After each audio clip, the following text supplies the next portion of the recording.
outside of what was taken with you when, or with our ancestors. How does that make you feel when they tell you that Ebonics is wrong, considering it's a language that they've given you, and a language that you wanted to accept?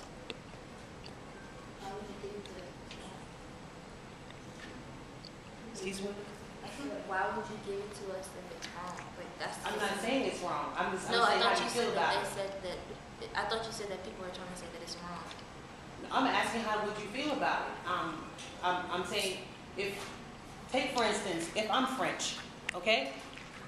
I may come over here and you choose to learn to speak English so that I can be able to communicate with those who are natives here. But I still retain my language.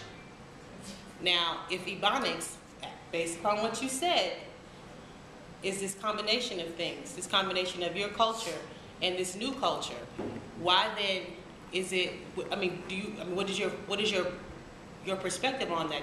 Do you feel positive about that? Do you feel like that was something that was beneficial to you, or do you feel like this is something negative? And I'm not sure if when you use Ebonics, if you're using that as simply just language, you're just giving us background, or are you giving us something that is masked? Background. Just background information. That's a good question. Anybody else want to work on Ms. Anderson's question? I'll give you why I said that. Yeah, please. I'm from Texas, and right now you don't hear my accent, but my accent is laced with many things, and I often feel that I'm chastised whenever I speak broken English, but the broken English I speak is a mixture of Creole and Texan slang and Western cultures and many things, but it's American more than anything else. It's true American.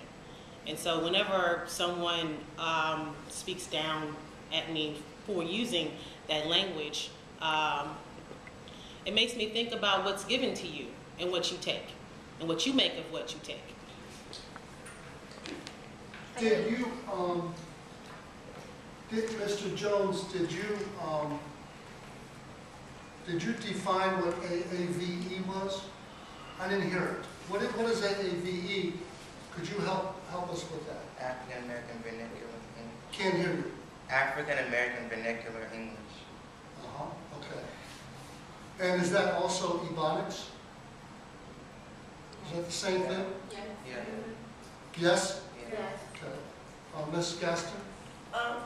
See that she gave like a description of what she meant by it. I think that, I guess, Ebonics, I don't look at it as a bad thing because I also speak, it's a part of Black culture, and I feel like in order to, I guess, accept it, seeing that it was forced upon us, that we kind of have to embrace it as long as we know, I guess, how to articulate with other cultures that are around us. But I don't think that there's anything wrong with it if it's a part of who we are. But if you were willing to teach it, like you teach Spanish, so right, that we can be able to communicate with other people in Spanish. We are of a large population in this country, and many things within our language have been adopted into the English or American English dictionary. And so with that said, why wouldn't you learn Ebonics? Because it's not, I don't think it's a language, I think it's a dialect. And we don't learn other dialects. We learn Spanish, but you're not going to learn Catalan from Spain.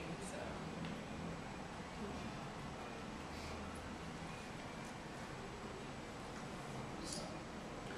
In Jamaica, they speak patois. Anybody been in Jamaica? Anybody heard that language? It's a language. It's also a dialect. It's also an AAV. It's their AAVE. But it's a combination of their native various African tongues and English and a little French and a little Spanish and a little bit of everything